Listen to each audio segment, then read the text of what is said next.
Shalom, shalom, tudo bem com vocês? Aqui quem vos saúda é o apóstolo Sebastião Donizete e eu quero estar aqui fazendo uma gravação no livro de Apocalipse e um pequeno comentário do capítulo 16 e estou enviando esta gravação para o Tropa de Elite e passando para o Techuvá. É com muita alegria que nós venhamos a receber mais esta palavra revelada. Aqui no livro de Apocalipse, no capítulo 16, a partir do versículo 1, está registrado assim: as taças da ira.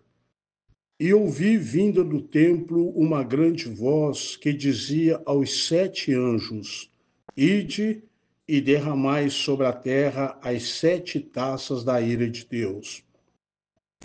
E foi o primeiro e derramou a sua taça sobre a terra, e fez-se uma chaga má e maligna nos homens que tinham o sinal da besta e que adoravam a sua imagem.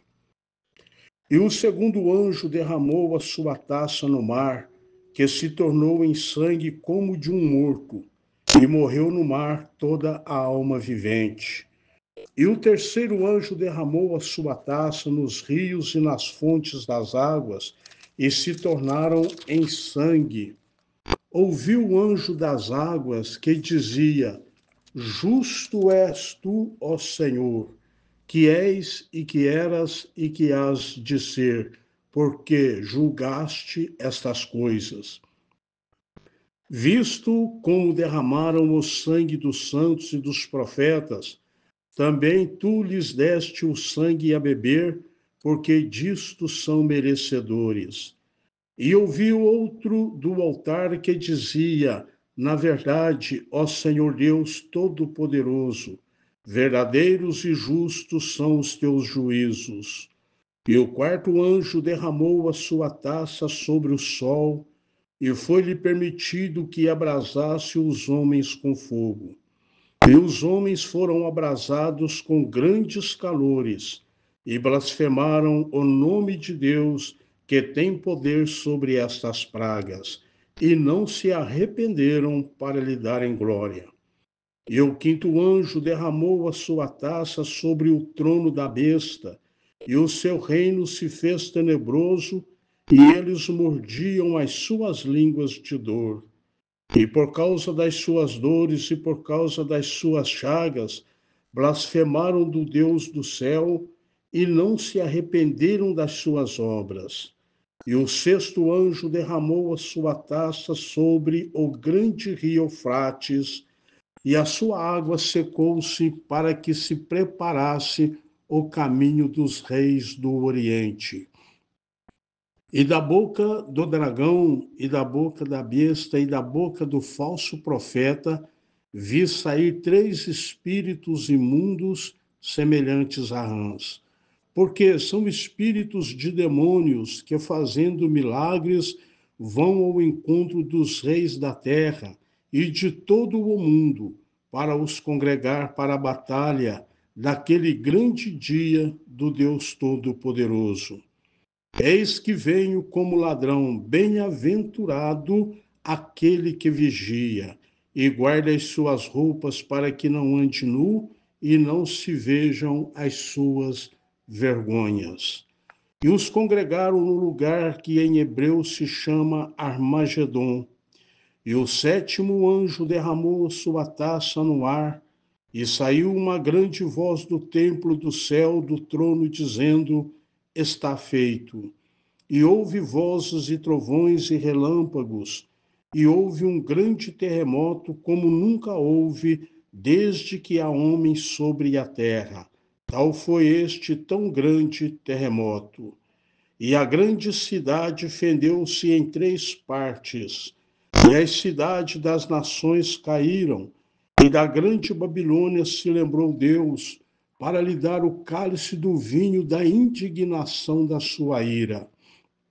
E toda a ilha fugiu, Nos montes não se acharam, e sobre os homens caiu do céu uma grande saraiva, pedras aproximadamente do peso de 1 talento, e os homens blasfemaram de Deus por causa da praga da saraiva, porque a sua praga era muito grande. Eu quero trazer aqui um comentário sobre este capítulo 16. Não estarei falando sobre todas as taças, mas estarei falando aqui sobre duas partes que muito me chamou a atenção. Aqui do versículo 16, ou perdão, do capítulo 16, do versículo 12 a 16, que fala sobre a sexta taça. Essa sexta taça, ela foi derramada sobre o Eufrates, é o rio Eufrates, que é o maior e mais importante rio da Ásia Ocidental. Aqui nós vemos que, como consequência deste juízo, o rio irá secar completamente, deixando ele de ser uma fronteira protetora aos povos ali do lado do nascimento do sol.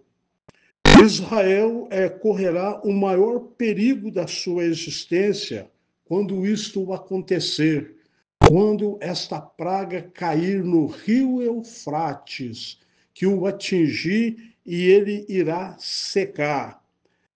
Aqui nós entendemos que Israel correrá o maior perigo da sua existência. Por quê? Os governantes das nações, desde então, dirigidos e serão assim instigados por espíritos demoníacos, eles vão procurar uma forma para se unir, para tentar fazer frente ao Senhor Deus e o seu ungido.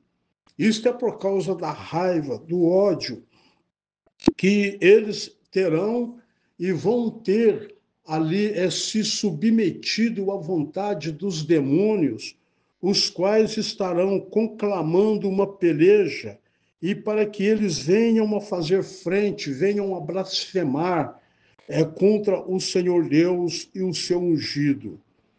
Aí que o Senhor Jesus aparecerá pessoalmente neste momento, com as suas milícias celestiais, o seu exército.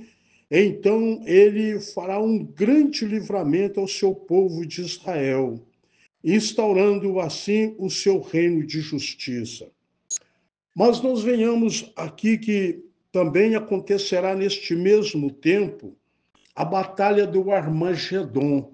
Essa vai ser uma das maiores ferocidades de guerra e batalha já registrada sobre a face da terra. Armagedon, ele significa o vale da decisão, pois é neste vale que irá decidir o futuro do planeta Terra. Então, olha para vocês verem que nesta batalha, nessa guerra do Armagedon, quando acontecer, será todos os reinos, todos os exércitos confederados da terra que irá travar uma grande batalha contra o exército do Senhor Deus, o Todo-Poderoso. Então, nesta batalha, será decidido o futuro do planeta Terra. Esse local também ele é conhecido como o Vale de Josafá. Por quê? Josafá significa o Senhor julga. Assim vai ser no Armagedon que o Senhor julgará todas as nações que, sob o comando do anticristo, o qual nós falamos em uma passagem passada, que irão invadir Israel para destruí-lo. A intuição do anticristo, com todo o seu ajuntamento dos exércitos terrenos e ainda instigado pelos demônios, as hostes das trevas, eles vão querer de alguma forma invadir Israel e destruir a Israel, o povo de Deus. Neste vale acontecerá a disputa final entre o Senhor Jesus e o Anticristo. É lógico que o vencedor desta batalha será o Filho de Deus. Portanto, meus ouvintes amados, os que estão seguindo as leituras que estão sendo postadas, eu venho te falar para você que atenta com maior intrepidez e atenção o que está sendo comentado e anunciado, porque haverá então um final sobre esta atmosfera terrena. E todos aqueles que não estiverem com o seu nome escrito no livro da vida, conforme falamos também em uma passagem passada, estes sofrerão o dano da segunda morte, o julgamento, o juízo de Deus, o qual irá para destruir toda a maldade que é semeada sobre a face da terra. Então, que você possa tentar para se chegar ao Senhor Deus, tomar uma decisão com o Senhor Jesus, entregando a sua vida, o seu coração ao Senhor, para que quando chegar este dia desta grande batalha, você não vai estar aqui para assistir ou participar, mas que você possa estar ali no reino do Deus Pai, protegido e livre de toda esta ira que será derramada sobre a face da terra. Ao mais que Deus venha te abençoar, abrir os teus olhos do entendimento, para que você entenda e compreenda a necessidade de se chegar a Deus, se entregar a Deus, para que sois salvo, em nome de Jesus. Que Deus vos abençoe a todos vocês.